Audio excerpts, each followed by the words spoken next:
Talk is cheap. And nobody's talk is cheaper, it would seem, than our voluble president's. On Saturday, Donald Trump took Twitter shots at basketball superstar Stephen Curry after Curry said he wouldn't accept an invitation to the White House to celebrate the Golden State Warriors NBA championship. And the previous day, at a rally in Alabama, Trump used an expletive to describe NFL players who'd have sat or taken a knee during the national anthem to protest police brutality against African Americans. Wouldn't you love to see one of these NFL owners, when somebody disrespects our flag, to say, "Get that son of a bitch off the field right now, out, he's fired," Trump told the overwhelmingly white crowd. And here's what he'd love to see, in response to the president's outrageous remarks: a players' strike. That won't tame Trump, of course, who will continue run his mouth and his Twitter handle recklessly. But it would make it clear that the players stand firmly behind the campaign for racial justice and policing, as well as the rights of everyone to express themselves about it. Sure, several players tweeted, correctly, that Trump's comments were both ill-informed and inappropriate. And on Sunday, dozens knelt in silent protests while two teams stayed in their locker rooms during the national anthem. I'm glad they stood up to our blowered president. But it's time for them to sit down, at least until the NFL satisfies a simple demand: hire Colin Kaepernick, who is quite obviously being kept out of the league for his politics. Kaepernick, of course, is the African-American quarterback whose refusal to stand during the national anthem last fall ignited the entire controversy.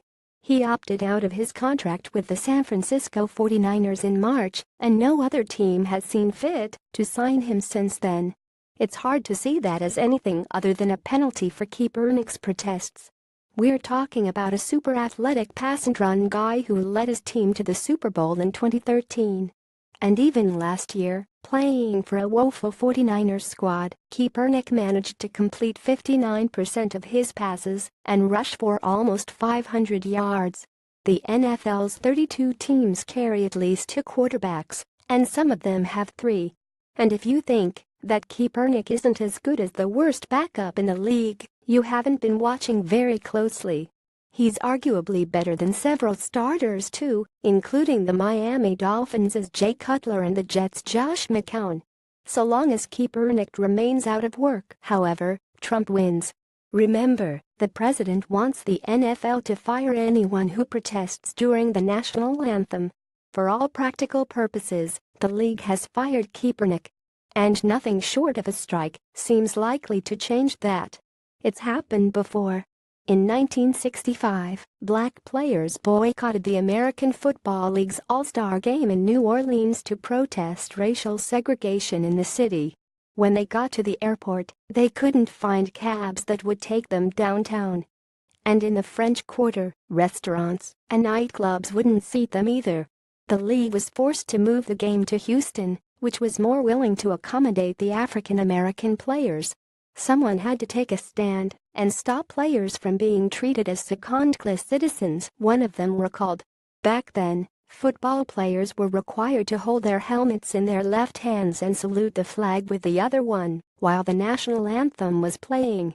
The league also barred talking, gum chewing and shoulder pad slamming during the anthem.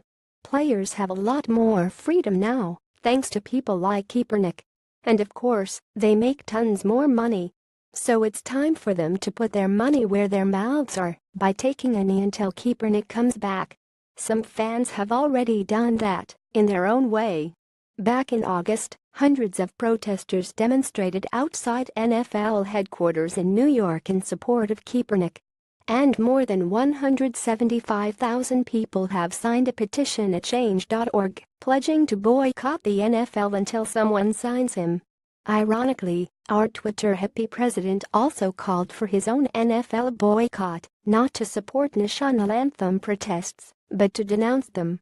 If NFL fans refuse to go to games until players stop disrespecting our flag and country, you will see change take place fast, Trump tweeted on Sunday. Fire or suspend the NFL has such a huge fan base that it can easily weather such boycotts from any side of the political spectrum. what it cannot survive, and what it fears the most is a boycott by the players. Talk really is cheap. And until the players do more than that, nothing will really change. Zimmerman teaches education and history at the University of Pennsylvania. He is the author with Emily Robertson of A Case for Contention Teaching Controversial Issues in American Schools.